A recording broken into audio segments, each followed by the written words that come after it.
Hi friends, welcome back to our channel. ఇది September 24th Tuesday episode review అనమాట. Nominations అయిపోగానే కొంచెం మన సోనియాకి అండ్ యష్మికి చాలా గొడవ అయితే జరుగుతుంది. సోనియాకి యష్మి అయితే అంటుందన్నమాట, నువ్వు బ్రదర్ సిస్టర్ లాగా అయితే నేను రిలేషన్ పెట్టుకొని వాళ్ళ వెనుక ఉండేసి గేమ్ అయితే ఆడట్లేదు. నేను వాళ్ళకి చూసినా కానీ నా గేమ్ అయితే నేను ఆడుతున్నాను. నీలాగైతే రిలేషన్స్ పెట్టుకొని వాళ్ళ గేమ్ పాడు చేయట్లేదు, వాళ్ళని వెపన్ లాగా వాడట్లేను అండ్ వాళ్ళ బ్యాగ్లో ఉండేసి నేనైతే ఆడట్లేను.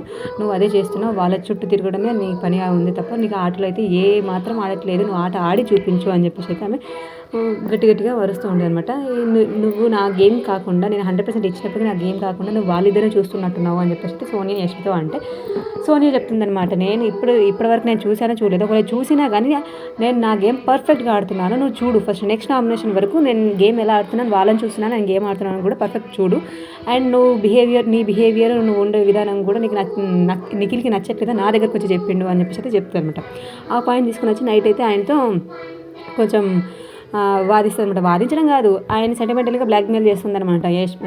మన సోనియా ఈ నిఖిల్తోని నైట్ కూర్చుండేసి నేను మీతో మంచిగా ఉన్నా కానీ నువ్వు అంటే ఆమెతో ఒక పాయింట్ పట్టుకొని పోయి నేను నచ్చట్లేదు, ఆమె కరెక్ట్ చేయట్లేదు అని చెప్పేసి ఆమెతో నువ్వు మాట్లాడినావా అని చెప్పేసి అయితే ఆయన సెంటిమెంటల్గా నైట్ అయితే ఫుల్ బ్లాక్ చేసేసింది అనమాట. వీళ్ళిద్దరూ ఎక్కడ మన బెడ్రూమ్లో విష్ణు, సీత అండ్ పృథ్వీ కూర్చున్నప్పుడు కూడా ఏదో సెంటిమెంటల్ అవుతుంది అని చెప్పేసి అయితే ఆయన నిద్ర అక్కడ బెడ్ పై నుంచి లేచి వెళ్ళిపోతాడు. ఆ టైంలో వాళ్ళు ముగ్గురు జస్ట్ ఫన్నీగా సీత పృథ్వీ వచ్చినప్పుడు విష్ణు ఎలా బిహేవ్ చేస్తుందో ఆయన ఫన్నీగా చేసుకుంటూ ఉంటారు. ఆయన అబ్జర్వ్ చేసి రూమ్లో ఏదో జరుగుతుంది అని చెప్పేసి ఆయన లేచి వెళ్ళిపోతాడు అనమాట. అక్కడికి ఏమైంది, ఏదైనా గొడవ జరిగిందా అంటే కొంచెం లైట్గా గొడవ జరిగింది అని చెప్పేసి విష్ణు చెప్పేసి వెళ్ళిపోతాడు. అప్పటికి ఆమె సెంటిమెంటల్గా నేను ఇక్కడికి వచ్చింది గేమ్ ఆడడానికి, నేను నాలా ఉండడానికి వచ్చాను, నేనేం చేస్తున్నా నాకు తెలుసు, నేను ఎవరి కోసం రాలేదు అని చెప్పేసి ఫుల్ సెంటిమెంటల్గా ఆయన ఇంకా డల్ అయిపోయాడు. ఈయన డైలీ ఒక సెంటిమెంటల్ బ్లాక్మెయిల్తో ఈమెని ట్రిగర్ చేసేసి కామ్ డౌన్ చేసేస్తున్నదని నాకు అనిపించడం అది పర్ఫెక్ట్ అనమాట. ఆమెతో కూర్చుండకు అంటే ఆ యష్మి వాళ్ళు చాలామంది ఆయనకు చెప్తా ఉన్నారు, నువ్వు వాళ్ళని వెపన్గా వాడుకుంటున్నావు, వాళ్ళ వెనకాల ఉంటున్నావు అని చెప్పేసి ఎంత చెప్పినా కానీ ఆయన వినడే. మార్నింగ్ మన పృథ్వీ కూడా చెప్తుండనమాట, ఎవరికి విష్ణుతోని అతను కొంచెం క్లారిటీగా లేదు, నా దగ్గరకు వచ్చి నాతో మంచిగా ఉండడానికి నాకు ఒక పాయింట్ చెప్తున్నాడు, ఆమె దగ్గరకు పోయినప్పుడు ఆమె దగ్గర ఒక పాయింట్ చెప్తున్నాడు, మీ దగ్గర వచ్చినప్పుడు మీ దగ్గర ఒక పాయింట్ చెప్తున్నాడు. కాబట్టి ఆయన బుక్ అయిపోతున్నాడు అందరం ఒకటేసారి మాట్లాడేసరికంటే. అందుకే ఆయనకు కొంచెం క్లారిటీ లేదు అని చెప్పేసి మాట్లాడిన తర్వాత డైరెక్ట్ గేమ్కి అయితే వచ్చేసి సెకండ్ చీఫ్ కోసము ఒక ఫేస్తో కలిపిన అందరి ఫేస్లతో ఒక నిఖిల్ తప్ప అందరి ఫేస్లని బొమ్మలు పెడతారు, హ్యామర్ అయితే మధ్యలో పెడతారు. అది బజర్ వచ్చినప్పుడు అది తీసుకొని ఎవరి ఫోటో అయితే వాళ్ళు పగలగొట్టేస్తారు వాళ్ళు అనర్హులు చీఫ్ అవ్వడానికి. మిగతా వాళ్ళు లాస్ట్ వరకు ఎవరైతే ఉంటారో వాళ్ళ ఫేస్ అయితే ఉంటుందో వాళ్ళు అర్హులు చీఫ్ అవుతారు అని చెప్పేసి చెప్పిన తర్వాత ఫస్ట్ అయితే మన నిఖిల్ అండ్ ఆదిత్య ఓం గారు తీసుకొని హ్యామర్ ఇంకొకరికి ఇవ్వాలన్నమాట.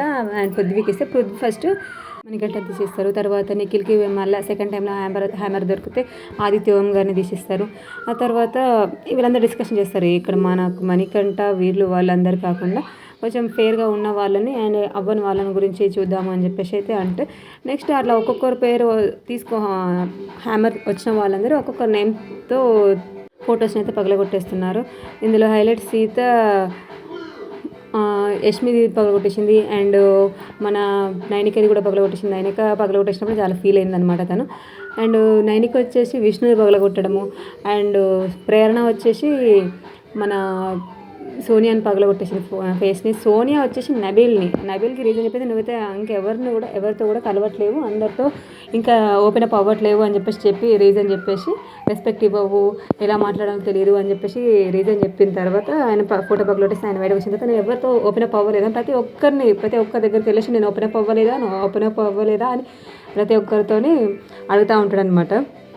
అండ్ మన గ్రూప్ ఈ 3 మెంబర్స్ గ్రూప్ ఉన్నది కదా, మీకు వస్తే ఎవరిది బాగా కొట్టేస్తారు అని చెప్పేసి అడిగితే ప్రేరణ వాళ్ళందరూ కలిసి ప్రేరణకు వచ్చినప్పుడు ప్రేరణ చెప్తుంది అనమాట, మనందరం సోనియాదే అని చెప్పేసి. ఎందుకంటే సోనియాకి ఆల్రెడీ ఛాన్స్ వచ్చింది, ఆమె అవ్వడం కూడా ఎవరికి ఇష్టం లేదు, ఇప్పుడే ఎంత డామినేట్గా ఉంటుందో అయితే ఇంకా డామినేట్గా ఉంటుంది అని చెప్పేసి ఒక రీజన్ కూడా ఉంటుంది అనమాట. అండ్ నిఖిల్తో ఆమెకు ఛాన్స్ వచ్చింది కాబట్టి ఆమెను వద్దు అనుకుంటున్నారు అందరూ కూడా. అండ్ ప్రేరణకు ఛాన్స్ వచ్చినప్పుడు కూడా ప్రేరణ డైరెక్ట్ సోనియా ఫోటో పగలగొట్టేస్తూ ఉంటుంది. And next time Nikhil and Vishnupriya hammer తీసుకున్నప్పుడు విష్ణుప్రియ పైన పట్టుకుంటుంది, కింద హ్యామర్ పర్ఫెక్ట్ది నిక్కలు పట్టుకుంటారు అనమాట. ఇద్దరు గివప్ ఇయ్యద్దు విష్ణు అని చెప్పేసి చెప్తా ఉంటే ఇంకా ఫుల్ లాగేస్తారు. ఇద్దరు కూడా తగ్గరనమాట. విష్ణుప్రియకి అందరు సపోర్ట్ చేసి లాగేసుకుంటారు అనమాట. ఆ టైంలో కొంచెం గట్టిగానే పోటీ పడతారు అనమాట ఇద్దరు కూడా. అండ్ లాస్ట్కి అయితే మన విష్ణుప్రియకే హ్యామర్ దొరుకుతుంది. తర్వాత కానీ ఫొటోస్ అయిపోయాక చివరికి అయితే సీత అండ్ ప్రేరణ అయితే ఉంటుంది. సీతకి ఛాన్స్ ఎవరు ఇస్తారంటే నైనికకి లాస్ట్గా నైనికకి ఛాన్స్ వచ్చిన తర్వాత సీతకి ఇచ్చేస్తే సీత తీసుకెళ్ళేసి తన ఫోటో పక్కన పెట్టేసుకొని ప్రేరణ ఫోటో అయితే కొట్టేస్తుంది. తనకి చెప్తుంది అనమాట, సారీ నేను గివప్ ఇవ్వలేను అని చెప్పేసి అయితే పర్లేదు అది కామన్ ఇంకా అని చెప్పేసి అయితే అందరిలో అయితే మన సెకండ్ చీఫ్ అయితే సీత అయితే అయిపోయిందనమాట. సీత క్లాన్లోకి అయితే ఎవరు వచ్చారు అనేది అయితే ఇవాళ ఎపిసోడ్లో అయితే చూపించడం జరుగుతుంది. కాంతారా టీంకి చీఫ్గా సీత అయితే వచ్చింది.